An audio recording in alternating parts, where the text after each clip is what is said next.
മഹാരഥന്മാരായ താബഈ വര്യന്മാരൊക്കെ പറഞ്ഞിരുന്ന ചില കാര്യങ്ങളുണ്ട്. യുഖാലു ഷഹ്റു ശഅബാൻ ഷഹ്റുൽ ഖുറാ, ഓതുന്നവരുടെ മാസമാണ് ഷഹ്റു ശഅബാൻ എന്ന് പറയപ്പെട്ടിട്ടുണ്ട്. ആളുകൾ കുറച്ചുകൂടി ഖിറാഅത്തിലേക്ക്, അപ്പോൾ ശഅബാൻ മാസത്തെ അശ്രദ്ധമാകാതിരിക്കുക എന്ന് പറഞ്ഞാൽ അതിന്റെ അർത്ഥം എന്താണ്? ശഅബാൻ ഉണ്ട് എന്ന് മനസ്സിൽ വിചാരിക്കലല്ലോ അശ്രദ്ധമാവ് അല്ലെങ്കിൽ അശ്രദ്ധമാവാതിരിക്കുക എന്ന് പറയുന്നത്. മറിച്ച് മറ്റു മാസങ്ങളെക്കാളും അതിൽ അനുഷ്ഠാനങ്ങൾ കൊണ്ട് കുറച്ചും കൂടി മെച്ചപ്പെടുത്തണം എന്നാണ്. അപ്പൊ അങ്ങനെ വരുമ്പോൾ അതിൽ ചെയ്യാവുന്ന ഒരു കാര്യമാണ് ഖുർആൻ പാരായണം. ധാരാളം ആളുകൾ മുൻഗാമികളുടെ കാലത്ത് ആദ്യ തലമുറകളിൽ ശഅബാനിലേക്ക് വന്നാൽ മറ്റു മാസങ്ങളെക്കാളും ഖുർആൻ പാരായണത്തിന് പ്രാധാന്യം കൊടുത്തിരുന്നത് കൊണ്ട് തന്നെ അവര് വിളിച്ചിരുന്ന പേര് ഷഹ്റുൽ ഖുറാ, പാരായണം ചെയ്യുന്നവരുടെ മാസം എന്ന് പേരിട്ടിരുന്നു എന്നാണ്. കാന ഹുബൈബ് ബിൻ അബി സാബിത്ത് ഇദാ ദഖല ശഅബാന ഖാല ഹാദാ ഷഹ്റുൽ ഖുറാ. ഹുബൈബ് ബിൻ അബി സാബിത്ത് പറയുമായിരുന്നു, ശഅബാൻ മാസത്തിലേക്ക് എത്തിയാൽ, അപ്പോൾ ഓതുന്നവരുടെ മാസം എത്തിയിട്ടുണ്ട്, ആളുകളുടെ കൂടുതൽ സമയം അവർ ചെലവാക്കുക ഖുർആൻ പാരായണത്തിലായിരിക്കും, അപ്പൊ പാരായണം ചെയ്യുന്നവരുടെ മാസം എത്തിയിട്ടുണ്ട്. അപ്പോ അള്ളാഹു തന്നെ മനുഷ്യർ അശ്രദ്ധരാകും എന്ന് പറഞ്ഞ മാസത്തെ ഫലപ്രദമാക്കാനുള്ള ഒന്നാമത്തെ വഴി എന്ന് പറയുന്നത് ഖുർആൻ പാരായണം ഒന്നുകൂടി മെച്ചപ്പെടുത്തലാണ്. മാത്രല്ല, കാന അംറു ബിൻ ഖൈസ് ഇദാ ദഖല ശഅബാന, അംറു ബിൻ ഖൈസ് ശഅബാൻ മാസത്തിലേക്ക് പ്രവേശിച്ചാൽ അദ്ദേഹം എന്ത് ചെയ്യുമായിരുന്നു? അഗ്ലഖ ഹാനൂതഹു, അദ്ദേഹത്തിന്റെ കട അദ്ദേഹം അടക്കും, അദ്ദേഹത്തിന്റെ കച്ചവടം അദ്ദേഹം പൂട്ടും. എന്നിട്ടോ വതഫറഖ ലിൽ ഖിറാഅത്തി, ഖുർആൻ പാരായണത്തിന് വേണ്ടി മാത്രം അദ്ദേഹം മാറി നിൽക്കുന്ന ഒരു സന്ദർഭം ഉണ്ടായിരുന്നു എന്നാണ്. ഇദാ ദഖല ശഅബാന അഗ്ലഖ തിജാറതഹു എന്നും വേറൊരു പ്രയോഗത്തിൽ കാണാം. അദ്ദേഹം കച്ചവടത്തിന് ആ മാസം പോകാറേയില്ല. വതഫറഖ ലിൽ ഖിറാഅ, ഖുർആൻ പാരായണത്തിന് വേണ്ടി അദ്ദേഹം മാറി നിൽക്കും. വകാന യഖൂൽ, അദ്ദേഹം പറയുമായിരുന്നു, തൂബാ ലിമൻ അസ്ലഹ നഫ്സഹു ഖബ്ല റമളാന, റമളാനിന് മുമ്പ് തന്നെ സ്വന്തം നഫ്സിനെ ശുദ്ധീകരിച്ചവർക്ക് മംഗളം, അവർക്കെന്റെ അഭിനന്ദനങ്ങൾ.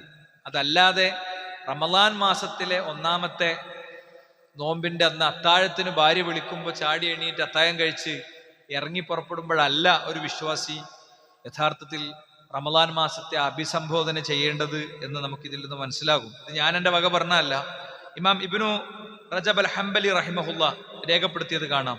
ലമ്മാ കാന ശഅബാനു കൽ മുഖദ്ദിമതി ലിറമളാന ശുരിഅ ഫീഹിമാ യുശറഉ ഫീ റമളാന മിൻ അസ്സിയാമി വഖിറാഅത്തിൽ ഖുർആൻ ലിയഹ്സുല അത്തആഹുബ ലിതലഖിയ റമളാന. എന്താണ്? റമളാൻ നിന്റെ മുൻപ് ശഅബാൻ മാസം വന്നപ്പോ ശുരിഅ ഫീഹിമാ യുശറഉ ഫീഹി റമളാന, റമളാൻ മാസത്തിൽ ശറഅക്കപ്പെട്ടതൊക്കെ, റമളാൻ മാസത്തിൽ നിർദ്ദേശിച്ചതൊക്കെ ശഅബാൻ മാസത്തിലും നിർദ്ദേശിച്ചിട്ടുണ്ട്. അതിലൊന്ന് നോമ്പാണ്, വഖിറാഅത്തുൽ ഖുർആൻ, ഖുർആൻ ഓത്താണ്. ലിയഹ്സുല തഅഹുബ ലിതലഖിയ റമളാന, റമളാനിനെ സ്വീകരിക്കാനുള്ളൊരു മനോനിലയിലേക്ക് മനുഷ്യരെത്താൻ വേണ്ടിയാണത്. അതുപോലെ തന്നെ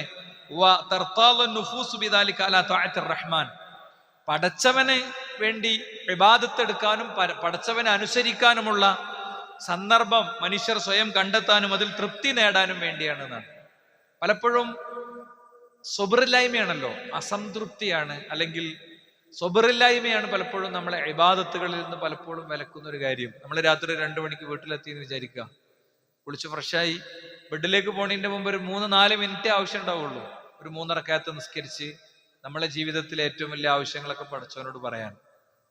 അർദ്ധരാത്രി പിന്നിട്ട് അത് മുതൽക്കുള്ള സമയത്തിന് പ്രത്യേകം പ്രാർത്ഥന സ്വീകരിക്കപ്പെടുന്ന സമയമാണ്. പോരാത്തതിന് രാത്രിയുടെ 1/3 അള്ളാഹുവിന്റെ മലക്ക് ജിബ്രീൽ അലൈഹിസ്സലാമും മലക്കുകളും 1ാം ആകാശത്തേക്ക് ഇറങ്ങി വരുന്ന സമയമാണ്. എന്നിട്ട് പറയും, ഇസ്തിഗ്ഫാർ ചെയ്യണവർ ഇസ്തിഗ്ഫാർ ചെയ്തോളൂ, നിങ്ങൾക്ക് ഇസ്തിഗ്ഫാർ, നിങ്ങൾക്ക് പുറത്ത് കിട്ടും. തൗബ ചെയ്യണവർ തൗബ ചെയ്തോളൂ, നിങ്ങൾക്ക് പുറത്ത് കിട്ടും എന്നൊക്കെ പറയുന്ന സമയമാണ്. ആ സമയത്ത് ബെഡ് ഇങ്ങനെ കാണുമ്പോൾ ബെഡിലേക്കാണ് കിടക്കാൻ തോന്നുന്നത്. എന്തുകൊണ്ടാ? അവിടെ നമ്മളെ സ്വബറിന്റെ പ്രശ്നമാണ്. ശരിക്കും ഒരു 3 മിനിറ്റ് 4 മിനിറ്റ് പടച്ചോന്റെ മുന്നിൽ മനസ്സ് തുറന്നു വെക്കാൻ സ്വബർ കിട്ടാത്ത പ്രശ്നമാണ്. അതിലേക്ക് നിസ്കാരത്തിന് ശേഷമുള്ള അദ്കാറുകളൊക്കെ ഒന്ന് ചൊല്ലി 2 റക്അത്ത് നിസ്കരിച്ച് എണീറ്റ് പോകാൻ പറ്റാത്തത് എന്തുകൊണ്ടാ? ശരിക്കൊന്ന് ചിന്തിച്ചു നോക്ക് നിങ്ങൾ. അവിടെ ഇരിക്കാൻ നമുക്ക് പറ്റാത്തത് നമ്മളെ സ്വബറിന്റെ പ്രശ്നം. അവിടെ ക്ഷമാപൂർവ്വം ഇരിക്കാൻ പറ്റണില്ല.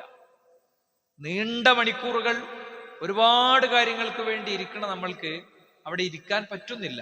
അത് പറ്റാത്തത് അങ്ങനത്തെ ഒരു തൗഫീഖ് കിട്ടാത്ത പ്രശ്നമാണ്. ആരാധനകളിലുള്ള ഒരു നിർവൃതിയുണ്ട്, ആരാധനകളിലൂടെ വിശ്വാസികൾക്ക് ലഭിക്കുന്ന ഒരു അനുഭൂതിയുണ്ട്. ഒരു മഹാപണ്ഡിതന്റെ അടുത്ത് ചെന്നിട്ട് ഒരാൾ പറഞ്ഞു, ഞാനൊക്കെ എത്ര ഭാഗ്യവാനാണ്, എനിക്കൊന്നും ഒരു പരീക്ഷണവും പഠിച്ചൊന്നും തന്നിട്ടില്ല. അപ്പോ അദ്ദേഹത്തിന് കൊടുത്ത മറുപടി എന്താ അറിയോ? നിന്നെ പോലത്തെ ഒരുപാട് മനുഷ്യന്മാർക്ക് പോകുന്ന ഏറ്റവും വലിയ പരീക്ഷണം നിനക്കൊന്നും മനസ്സിലായിട്ടില്ല. അതെന്തേ ശേഖയെന്ന് വെച്ചു, നിനക്കെപ്പോഴെങ്കിലും ആരാധനകൾ നിർവഹിക്കുമ്പോൾ അനുഭൂതി കിട്ടുന്നുണ്ടോ? മനസ്സിനൊരു സുഖം കിട്ടുന്നുണ്ടോ? അപ്പൊ പന്ത് കളിക്കുമ്പോ പന്തളി കാണുമ്പോൾ ഒരു അനുഭൂതി ഉണ്ടാവുമല്ലോ, ചെസ് കളിക്കണ ഒരു അനുഭൂതി ഉണ്ടാവും. ലഹരി ഉപയോഗിക്കണവന് അതിൻ്റെതായ ഒരു സംഭവം ഉണ്ടാവും. ഫ്രണ്ട്സിന്റെ കൂടെ ഒരു കാറിൽ ഇങ്ങനെ വേറെ മൈൻഡ് ഫ്രീ ആയിട്ട് യാത്ര ചെയ്യുമ്പോൾ ഒരു അനുഭൂതി ഉണ്ടാവും. അനുഭൂതി എന്നുള്ള പോയിന്റ് മനസ്സിലാക്കാൻ വേണ്ടി ഞാൻ പറഞ്ഞതാണ്. എങ്കിൽ നിസ്കാരത്തിലേക്കാണ് കയറി നിസ്കാരത്തിൽ നിന്നിട്ട് ഇറങ്ങുമ്പോൾ, ഒരു ദിവസത്തെ സുന്നത്ത് നോമ്പ് പൂർത്തീകരിക്കുമ്പോൾ, 2 പേജ് ഖുർആൻ ഓതുമ്പോൾ, ഒരു പാവപ്പെട്ട വ്യക്തിയുടെ വീട്ടിൽ അയാളുടെ ഈ മാസത്തെ ഭക്ഷണമേശയിൽ വിളമ്പാനുള്ള ഭക്ഷണത്തിന്റെ തുക എത്തിച്ചു കൊടുക്കുമ്പോൾ, ഒരു രോഗിയെ സന്ദർശിച്ച് അയാളുടെ കൈകളിൽ പിടിച്ച് അയാൾക്ക് വേണ്ടി പ്രാർത്ഥിച്ചിറങ്ങി വരുമ്പോൾ, വഴിയിൽ വീണ് കിടക്കുന്ന റോട്ടിൽ കിടക്കുന്ന ഒരു പട്ടയോ തേങ്ങയോ എടുത്തു മാറ്റി വണ്ടിയെടുത്ത് വീണ്ടും പോകുമ്പോൾ അവിടെയൊക്കെ കിട്ടുന്ന ഒരു സുഖമുണ്ട്. ആ സുഖം നിനക്ക് കിട്ടുന്നുണ്ടോ എന്നാണ് ചോദിച്ചതിന്റെ അർത്ഥം. ഇല്ല. എങ്കിൽ നിന്നെ പടച്ചോൻ എന്നോ പരീക്ഷിക്കാൻ തുടങ്ങിയിട്ടുണ്ട്. നീ വിചാരിച്ച പരീക്ഷണം എന്ന് പറഞ്ഞ ക്യാൻസറും കിഡ്നി രോഗവും പട്ടിണിയും അങ്ങനത്തെ കുറെ കാര്യങ്ങൾ മാത്രമാണ് പരീക്ഷണം എന്നാണ് നീ മനസ്സിലാക്കി വെച്ചത്. അങ്ങനെയല്ല എന്നാണ്. അപ്പൊ സഹോദരന്മാരെ, ആ അർത്ഥത്തിൽ പരീക്ഷിക്കപ്പെടുക എന്ന് പറയുന്നത് ഭൂമിയിലെ ഏറ്റവും വലിയ നഷ്ടമാണ്. എന്ന് പറഞ്ഞാൽ ചെയ്യണ കർമ്മങ്ങൾക്കൊരു ടേസ്റ്റ് ഉണ്ട്, ആ ടേസ്റ്റ് കിട്ടാതാകുക. നമ്മൾ കഴിക്കണ ഭക്ഷണത്തിന്റെ ടേസ്റ്റ് നഷ്ടപ്പെട്ട് എങ്ങനെ ഉണ്ടാവും? എന്ത് ഭക്ഷണം കഴിച്ചാലും ബിരിയാണിക്കൊരു രുചിയുണ്ട്, നമുക്ക് പണ്ടറിയായിരുന്നു, ഇപ്പം അറിയണില്ല. ചായക്കൊരു രുചിയുണ്ട്, അത് പണ്ടറിയായിരുന്നു, ഇപ്പം അറിയണില്ല. അങ്ങനത്തെ ഒരു അവസ്ഥ എത്തിക്കഴിഞ്ഞാൽ എന്ത് ചെയ്യും? നമുക്കൊന്നും ചെയ്യാൻ പറ്റൂല. അപ്പോ ആരാധനകളിലേക്ക് നിൽക്കുമ്പോൾ അത്തരം ഒരു മാനസികാവസ്ഥ ലഭിക്കുന്നില്ലെങ്കിൽ അതിന്റെ അർത്ഥം അങ്ങനത്തെ ഒരു പരീക്ഷണത്തിന് നമ്മൾ വിധേയരാണെന്നാണ്. എന്താ ഇതിന്റെ കാരണം?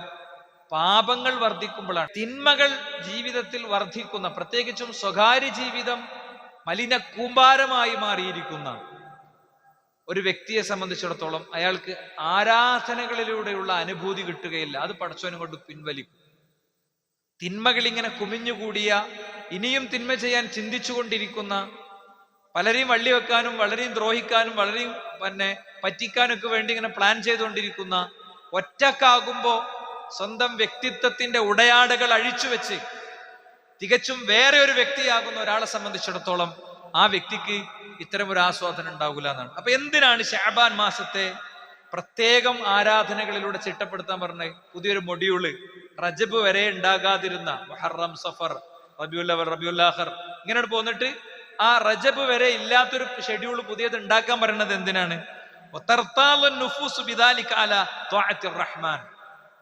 പരമകാരുണ്യകനെ തൃപ്തിപ്പെടും വിധമുള്ള ഒരു ഒതുക്കത്തിലേക്ക് മനസ്സെത്താൻ. മനസ്സ്, ശരീരത്തിന്റെ പ്രവർത്തനങ്ങൾ, മനസ്സിന്റെ ചിന്തകൾ, ഇതുകൊണ്ടൊക്കെ മലിനപ്പെട്ടത് ഒന്ന് ക്ലീൻ ആക്കലാണ്. അപ്പൊ സഹോദരന്മാരെ, ഒന്നാമത് നമ്മൾ പറഞ്ഞ കാര്യം എന്താണ്? ഖിറാഅത്തുൽ ഖുർആനാണ് ഒന്നാമത് പറഞ്ഞത്. രണ്ടാമത്തെ ഒരു കാര്യം, ഈ മാസം ശഅബാൻ മാസത്തിൽ പ്രത്യേകം ചെയ്യേണ്ട കാര്യമാണ് അദ്കാറുകൾ, ദിക്റുകൾ. നമ്മുടെ ജീവിതത്തിൽ ചൊല്ലാത്ത എത്രയോ ദിക്റുകളുണ്ട് അല്ലേ? ലക്ഷക്കണക്കിന് ദിക്റുകൾ ഒരിക്കൽ പോലും ചൊല്ലാത്തതുണ്ട്. ഇപ്പൊ കടത്ത് കുടുങ്ങിയ ആളുണ്ടാവും. കടത്തിൽ നിന്ന് രക്ഷപ്പെടാൻ വേണ്ടി പ്രവാചകൻ പ്രത്യേക ദിക്റ് പഠിപ്പിച്ചിട്ടുണ്ട്. സമുദായം എന്താ ചെയ്യാന്നറിയോ? ഏതെങ്കിലുമൊക്കെ ആളുകൾ പറഞ്ഞു കൊടുക്കണേ, ഏതെങ്കിലുമൊക്കെ ഉസ്താദുമാർ പറഞ്ഞു കൊടുക്കണേ, ഏതെങ്കിലുമൊക്കെ ഒരു ഏടിലുള്ള ഒരു പ്രത്യേക സാധനം അങ്ങനെ ചൊല്ലും. ഈ സാധനം എന്നാണ് വന്നത്, ഇതാരാണ് ഉണ്ടാക്കിയത് ഒന്നും നോക്കൂല. നമുക്ക് അറബിയിലുള്ള വാചകമായാൽ മതി. അതാ ഞാൻ പറഞ്ഞത്, നമ്മൾ ചെല്ലാത്ത എത്രയോ ദിക്റുകളുണ്ട്. ഏടുകളിൽ കൂട്ടിഘടിപ്പിച്ചുണ്ടാക്കിയ പല ദിക്റുകളും പുതിയത്, അതിന്റെ പുണ്യം പറഞ്ഞിട്ടാണ് നമ്മളെ ബേജാറാക്കുക. ആ പുണ്യം പടച്ചോൻ സ്ഥിരീകരിച്ചിട്ടുണ്ടോ? പടച്ചോൻ സ്ഥിരീകരിക്കണം. റസൂലുള്ളാഹി സ്വല്ലല്ലാഹു അലൈഹി വസല്ലം നിങ്ങൾ പഠിപ്പിക്കണം. ഞാൻ മുമ്പൊരിക്കൽ പറഞ്ഞൊരു പോയിന്റ് കൂടി ഈ വിഷയത്തിന്റെ പൂർണ്ണതയ്ക്ക് വേണ്ടി ഞാൻ ഇവിടെ ആവർത്തിച്ച് പറയാം. ഒളൂ ചെയ്യുമ്പോൾ ഓരോ അവയവവും ചൊല്ലുമ്പോൾ ഒരു പ്രത്യേക ദുആ നമ്മളെ മദ്രസിലെ പുസ്തകത്തിലൊക്കെ നമ്മൾ പഠിച്ചിട്ടുണ്ട് അല്ലേ? കൈ കഴുകുമ്പോൾ പ്രത്യേക ദുആ, മുഖം കഴുകുമ്പോൾ പ്രത്യേക ദുആ, മുട്ടുവരെ കഴുകുമ്പോൾ പ്രത്യേക ദുആ, നെരിയാണി വരെ കഴുകുമ്പോൾ പ്രത്യേക ദുആ. ആ ദുആന്റെ ഒക്കെ വാചകം കണ്ട ഞെട്ടിപ്പോകും നമ്മള്. അതിൽ ചുരുക്കൊന്നുമില്ല. പക്ഷെ എന്താ പ്രശ്നം എന്നറിയോ? ആ ഓരോ സമയത്തും അങ്ങനെ ഓരോ ദിക്ർ ചൊല്ലാനുള്ള കാര്യം പ്രവാചകൻ സല്ലല്ലാഹു അലൈഹി വസല്ലം തങ്ങൾ പഠിപ്പിച്ചിട്ടില്ല. അതുകൊണ്ട് ഇമാം നബവി റഹിമഹുല്ലാഹ് പറയാണ്, ഖദഫ്തു ദുആ അൽ അഅ്ദാഇ ഇദ് ലാ അസ്ല ലഹു. വുളൂഇന്റെ സമയത്ത് ഓരോ അവയവവും ചെല്ലുമ്പോൾ ചില പ്രത്യേക ദിക്റുകളുണ്ട്, ആ ദിക്ർ ഞാൻ ഒഴിവാക്കി, കാരണം അതിന് യാതൊരു അടിത്തറയും ഇല്ല. പൊതുവെ സമുദായം അടിത്തറ ഇല്ലാത്തതിലേക്കാണ് പോവുക. നിങ്ങൾ നോക്കിപ്പോ ഈ ശഅബാൻ മാസത്തിൽ ചെയ്യേണ്ട മറ്റൊരു കാര്യമാണ് നോമ്പ്. ഖുർആൻ പാരായണം ഞാൻ പറഞ്ഞു, അദ്കാർ ഞാൻ പറഞ്ഞു. നോമ്പ് റസൂലുള്ളാഹി സ്വല്ലല്ലാഹു അലൈഹി വസല്ലം തങ്ങൾ ഏറ്റവും കൂടുതൽ നോമ്പ് അനുഷ്ഠിച്ച മാസമാണ് ഏത്? ഈ പറയുന്ന ഈ മാസം, ശഅബാൻ മാസം. റസൂലുള്ളാഹി സ്വല്ലല്ലാഹു അലൈഹി വസല്ലം തങ്ങൾ ഏറ്റവും കൂടുതൽ നോമ്പ് അനുഷ്ഠിച്ച മാസം. ലം യകുനി നബി സ്വല്ലല്ലാഹു അലൈഹി വസല്ലം യസൂമു ശഹ്റൻ അക്തറ മിൻ ശഅബാന. ശഅബാൻ മാസത്തെക്കാൾ പ്രവാചകൻ നോമ്പ് നോറ്റിരുന്നില്ല, റമളാനിലല്ലാതെ. ഫഇന്നഹു കാന യസൂമു ശഅബാന കുല്ല. പ്രവാചകൻ ശഅബാൻ മാസത്തെ പൂർണ്ണമായി നോൽക്കാറുണ്ടായിരുന്നു. ഈ കുല്ല പൂർണ്ണമായി എന്ന് പറഞ്ഞാൽ അതിന്റെ അർത്ഥം എന്താ? ഇമാം നബവി റഹിമഹുല്ലാഹ് രേഖപ്പെടുത്തിയിട്ടുണ്ട്, അയ ഗാലിബഹു, അതിൽ മിക്കവാറും ദിവസം പ്രവാചകൻ നോമ്പ് നോൽക്കാറുണ്ടായിരുന്നു എന്നാണ് അതിന്റെ അർത്ഥം. ഇത് ധാരാളം ഹദീസുകളിലൂടെ സ്ഥിരപ്പെട്ടു വന്നിട്ടുണ്ട്. ശഅബാൻ മാസത്തിൽ പ്രവാചകൻ സ്വല്ലല്ലാഹു അലൈഹി വസല്ലം തങ്ങൾ നോമ്പ് കൂടുതലായി നോൽക്കാറുണ്ടായിരുന്നു എന്ന്. മാത്രല്ല ആയിഷ റളിയല്ലാഹു അൻഹ പറയാണ്, ഞാനും കാന യകൂനു അലയ്യ സൗമു മിൻ റമളാന, എനിക്ക് റമളാൻ മാസത്തിലെ നോമ്പുകൾ ഉണ്ടാകും. ഒരു സ്ത്രീ എന്നുള്ള നിലക്ക് നോൽക്കാൻ പറ്റാതെ ഇരുന്ന നോമ്പുകൾ ഉണ്ടാകും. ഫമാ അസ്തതിഉ അൻ അഖ്ളി ഇല്ലാ ഫീ ശഅബാന, എനിക്കത് ശഅബാനിൽ മാത്രമാണ് നോക്കാൻ പറ്റിയിരുന്നത്. കാരണം എനിക്ക് നബിന്റെ ഷെഡ്യൂളും കൂടി നോക്കണം. പ്രവാചകൻ സല്ലല്ലാഹു അലൈഹി വസല്ലം തങ്ങളുടെ ഷെഡ്യൂളും കൂടി നോക്കിയിട്ടാണ് ഞാൻ എൻ്റെ നോമ്പെടുക്കുക. സുന്നത്ത് നോമ്പെടുക്കണമെങ്കിൽ ഭർത്താവിന്റെയും കൂടി ഒരു സമ്മതം, ഒരു തൃപ്തി അല്ലേ ഇസ്ലാം നിർദ്ദേശിച്ചിട്ടുണ്ട്. ഭർത്താവിന്റെയും കൂടി തൃപ്തി വാങ്ങിയിട്ടാണ് സുന്നത്ത് നോമ്പുകൾ എടുക്കേണ്ടത്. അപ്പോൾ ഭാര്യ സുന്നത്ത് നോമ്പ് നോറ്റ് തുടങ്ങിയിട്ടല്ല ഭർത്താവ് അറിയേണ്ടത്, പറയാം. അതൊക്കെ ഇതിന്റെ ഒരു പുണ്യം കൂടി ഏറെ കിട്ടും. ഞാൻ നാളെ നോമ്പാട്ടോ, നിങ്ങളോട് ഉണ്ടാവോ, ഞാൻ നാളെ നോമ്പാട്ടോ എന്നൊരു വർത്താനം പറഞ്ഞാൽ അവിടെ ഒരു എക്സ്ട്രാ കൂലി കിട്ടി. അപ്പൊ ഞാൻ പറയാൻ ശ്രമിക്കുന്നത്, കൂടുതലായും പ്രവാചകൻ നോമ്പ് നോറ്റിരുന്നു എന്നാണ്. ധാരാളം നോമ്പുകൾ നോറ്റിരുന്നു. മാത്രല്ല ഈ പറയുന്ന രോഗികൾക്കും രോഗം കാരണവും യാത്ര കാരണമൊക്കെ നോമ്പ് നഷ്ടപ്പെട്ടവർക്കൊക്കെ അവരുടെ നോമ്പുകൾ നോറ്റുവീട്ടാൻ പറ്റിയ സമയമാണ് യഥാർത്ഥത്തിൽ ശഅബാൻ മാസം എന്ന് പറയുന്നത്. അങ്ങനെ തന്നെ പഠിപ്പിക്കപ്പെട്ടിട്ടുണ്ട്.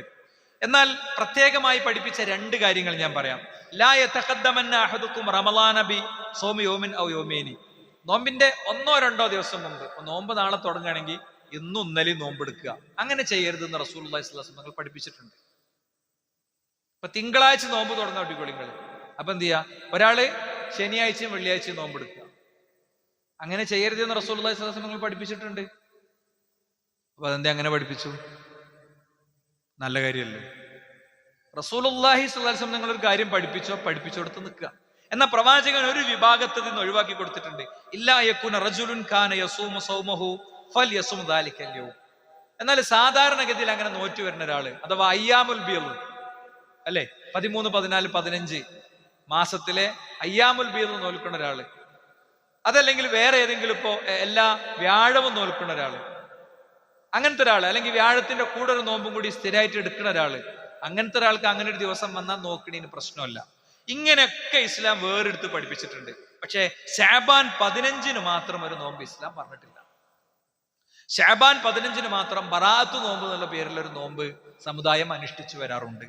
ബറാഅത്ത് നോമ്പ് എന്നുള്ള പേരിൽ ആളുകൾ അനുഷ്ഠിക്കുന്ന ആ നോമ്പ് പ്രവാചകൻ സ്വല്ലല്ലാഹു അലൈഹി വസല്ലം തങ്ങൾ പഠിപ്പിച്ചിട്ടില്ല. ആ വിഷയത്തിൽ വന്നിട്ടുള്ള ഒരു ഹദീസ് ഇങ്ങനെയാണ്, ഇദാ കാനത്തു ലൈലത്തുൻ നിസ്ഫി മിൻ ശഅബാന ഫഖൂമു ലൈലഹാ വസൂമു നഹാറഹാ. റമളാനിന്റെ 15 ശഅബാനിന്റെ 15 ആയി കഴിഞ്ഞാൽ ഫഖൂമു ലൈലഹാ, നിങ്ങൾ അതിന്റെ രാത്രി എണീറ്റ് നിസ്കരിക്കണം, വസൂമു നഹാറഹാ, നിങ്ങൾ അതിന്റെ പകലിൽ നോമ്പ് നോൽക്കും വേണം. ഈ ഹദീസ് മൗദൂആയ ഹദീസാണ്. എന്താ മൗദൂആയ ഹദീസ് എന്ന് പറഞ്ഞാൽ, മൻ അക്കലൽ ബിത്തീഖ ദഖലൽ ജന്ന, ബത്തക്ക തിന്നോൻ സ്വർഗത്തിലാണ് എന്നൊരു ഹദീസ് ഉണ്ട്. അത് മൗദൂആണ്. എനിക്ക് ഈ മൗദൂ മനസ്സിലാക്കാൻ വേണ്ടി പറഞ്ഞാണ് ഞാൻ. അതേപോലെ ഇത് ഓരോ കാലത്തെയും പ്രവാചകന്മാരും വാളന്മാരും പറഞ്ഞുണ്ടാക്കിയ സാധനമാണ്. ഇതൊന്നും സനദില്ല. മാത്രമല്ല പ്രവാചകൻ സല്ലല്ലാഹു അലൈഹി വസല്ലം തങ്ങളുടെ ഹദീസിന്റെ പ്രത്യേകത എന്താ പറയുക, ഒരു ഹദീസ് പോലും ദഈഫ് സ്വീകരിക്കേണ്ട അവസ്ഥ നമുക്കില്ല. ഒരു ഹദീസ് പോലും. ഓരോ ഹദീസും പ്രവാചക തിരുമേനിയിൽ നിന്ന് സ്ഥിരപ്പെട്ടത് കറക്റ്റ് വൃത്തിക്ക് പ്രവാചകനിലേക്ക് എത്തുന്ന പരമ്പര ഉണ്ട്. ആ പരമ്പരയിലെ ഓരോരുത്തരുടെയും ജീവചരിത്രമുണ്ട്. 10ഉം 40ഉം 50ഉം വോളിയുള്ള ഗ്രന്ഥങ്ങളിലൂടെ കൃത്യമായി ക്രോഡീകരിക്കപ്പെട്ടിട്ടുണ്ട്. അതുകൊണ്ടാണ് വിശുദ്ധ ഖുർആനെ പറ്റി പറഞ്ഞല്ലോ, നാം ആണ് ഈ ഗ്രന്ഥത്തെ ഇറക്കിയത്, നാം തന്നെ ഇത് കാക്കുന്നു പറഞ്ഞല്ലോ. ഹദീസ് സംരക്ഷിക്കൽ കൂടി ഖുർആൻ നിലനിൽക്കുന്നതിന്റെ ഭാഗമാണ്. കാരണം എന്താ? ഖുർആനിൽ പറഞ്ഞ പലതിന്റെയും വിശദാംശങ്ങളുള്ളത് എവിടെയാണ്? ഹദീസിലാണ്. അതുകൊണ്ട് തന്നെ ഖുർആനിനെയും ഹദീസിനെയും ഭൂമിയിൽ നിന്ന് ഉന്മൂലനം ചെയ്യാൻ ഒരാളാലും സാധ്യമല്ല. എന്നാൽ ഹദീസിൽ ചിലതൊക്കെ ദുർബല ഹദീസുകൾ വന്നിട്ടുണ്ട്. അതെന്തിനാ അങ്ങനെ വന്നത്? പഠിച്ചോന് വേണമെങ്കിൽ ദുർബല ഹദീസ് വരാതെ നോക്കായിരുന്നല്ലോ. ഖുർആനിന് ലഫ്ള് കൊണ്ടും അല്ലാതെയുമുള്ള ഒരു പ്രത്യേക മഹത്വമുണ്ട്. ആ മഹത്വത്തിന്റെ ഭാഗമാണത്, തെളിവാണെന്നതിൽ രണ്ടും തുല്യസ്ഥാനത്ത് നിൽക്കുകയും ചെയ്യുന്നു. അത് തുല്യസ്ഥാനത്ത് നിൽക്കുന്നു ഖുർആൻ തന്നെയാണ് പറഞ്ഞത്. വിഷയം അതല്ലാത്തത് കൊണ്ട് ഞാൻ അങ്ങോട്ട് പോകുന്നില്ല. അപ്പൊ സഹോദരന്മാരെ, നമ്മളെ സംബന്ധിച്ചിടത്തോളം ശഅബാൻ മാസത്തിൽ അയ്യാമുൽ ബീദിനെ അനുഷ്ഠിച്ചുകൊണ്ടും അല്ലാതെ തന്നെ നോമ്പുകൾ അനുഷ്ഠിച്ചുകൊണ്ടൊക്കെ ഇത് ചെയ്യാന്നുള്ളതാണ്. എന്തുകൊണ്ട് എന്നുള്ള ചോദ്യത്തിനും കൂടി നമ്മളൊരു ഉത്തരം എത്തണം. യഥാർത്ഥത്തിൽ മനുഷ്യന്റെ അമലുകൾ അള്ളാഹുവിലേക്ക് ഉയരും എന്നാണ്. 3 നിലക്ക് ഉയരും. ഒന്ന്, എല്ലാ ദിവസവും ഉയരും. ഖാമഫീന റസൂലുള്ളാഹി സ്വല്ലല്ലാഹു അലൈഹി വസല്ലം ബി 40. പ്രവാചകൻ സ്വല്ലല്ലാഹു അലൈഹി വസല്ലം തങ്ങൾ ഇന്നല്ലാഹ ലാ യനാമു വലാ യൻബഗി ലഹു അൻ യനാം യർഫഉൽ ഖിസ്ത വയഖ്ഫിദുഹു. എന്നിട്ട് പറയണേ, വയുർഫഉ ഇലൈഹി അമലുൻ നഹാരി ബില്ലൈൽ വഅമലുൽ ലൈലി ബിന്നഹാർ. രാത്രിയുടെ അമൽ പകലിലും പകലിലെ പ്രവർത്തനം രാത്രിയിലും അള്ളാഹുലേക്ക് ഉയരുന്നു. ഒരു വിശ്വാസിയുടെ അമലുകൾ എല്ലാ ദിവസവും അള്ളാഹുലേക്ക് ഉയരുന്നു. ഇനി എല്ലാ ആഴ്ചയിലും തുഅറദുൽ അഅമാലു യൗമൽ ഇത്നൈനി വൽ ഖമീസ്, എല്ലാ തിങ്കളും വ്യാഴവും അള്ളാഹു അവനിലേക്ക് അമലുകൾ ഉയർത്തുന്നു. ഫഉഹിബ്ബു അൻ യുഅറദ അമലി വഅന സ്വായിമുൻ. തിങ്കളും വ്യാഴവും നോമ്പെടുക്കാനുള്ള കാരണം പറഞ്ഞാൽ എന്താ? എന്റെ നോമ്പ്, ഞാൻ ആ ദിവസങ്ങളിൽ എന്റെ അമല് അള്ളാഹു, ഞാൻ നോമ്പുകാരനായിരിക്കും അവനിലേക്ക് ഉയർത്തുന്നതാണ് ഇഷ്ടപ്പെടുന്നത്. ഇനി എല്ലാ വർഷവും പറയണം, വഹുവ ശഹ്റുൻ തുർഫഉ ഫീഹി അൽ അഅമാലു ഇലാ റബ്ബിൽ ആലമീൻ. അള്ളാഹുവിങ്കലേക്ക് അമലുകൾ ഉയർത്തപ്പെടുന്ന മാസമാണത് ശഅബാൻ മാസം എന്ന് നബി കരീം സല്ലല്ലാഹു അലൈഹി വസല്ലം തങ്ങൾ പഠിപ്പിച്ചിട്ടുണ്ട്. ഇലൈഹി യസ്ഉദുൽ കലിമു ത്വയ്യിബ് വൽ അമലു സ്വാലിഹ്. അള്ളാഹുവിങ്കിലേക്ക് നല്ല വാക്കും നല്ല പ്രവൃത്തിയും അവൻ ഉയർത്തുകയും അടിമയ്ക്ക് വേണ്ടി അത് സ്വീകരിക്കുകയും ചെയ്യുന്നു എന്നത് സ്ഥിരപ്പെട്ടതാണ്. അപ്പോ ശഅബാൻ മാസത്തെ കൂടുതൽ സമ്പന്നമാക്കാൻ അള്ളാഹു നമ്മെ അനുഗ്രഹിക്കുമാറാണ്.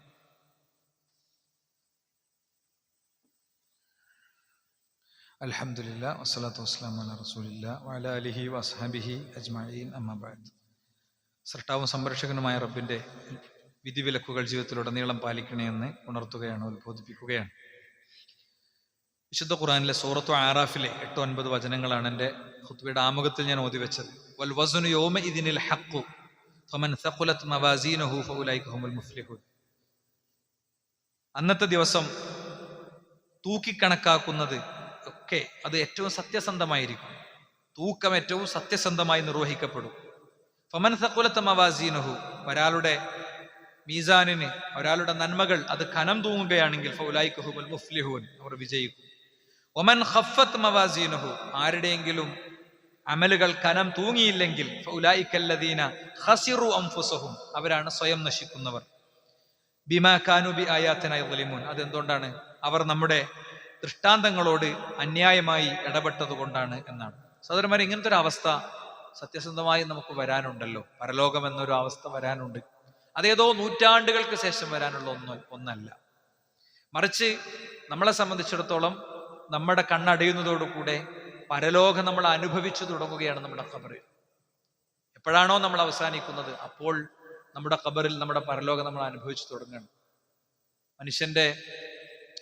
മനുഷ്യൻ രൂപപ്പെടുന്ന അവൻ്റെ മാതാവിൻ്റെ അണ്ഡം വഹിക്കുന്ന കുഴലിന് 800 മീറ്റർ നീളമുണ്ട്. 800 മീറ്റർ നീളമുണ്ട്. ആ 800 മീറ്റർ നീളമുള്ള അണ്ഡവാഹിനി കുഴലിലൂടെ അതിങ്ങനെ വന്ന് ഉപ്പയുടെ ശരീരത്തിൽ നിന്ന് ഒറ്റത്തവണ സ്രവിക്കുന്ന 20 മുതൽ 40 ലക്ഷം വരെയുള്ള ബീജഗണങ്ങളിൽ, ജീവിക്കാൻ സാധ്യതയുള്ള ലക്ഷക്കണക്കിന് ബീജഗണങ്ങളിൽ നിന്ന് ഉമ്മാന്റെ ശരീരത്തിൽ വരുന്ന അണ്ഡവുമായി ആദ്യം കൂടിച്ചേരുന്നതാണ് ജീവനായി മാറുന്നത്.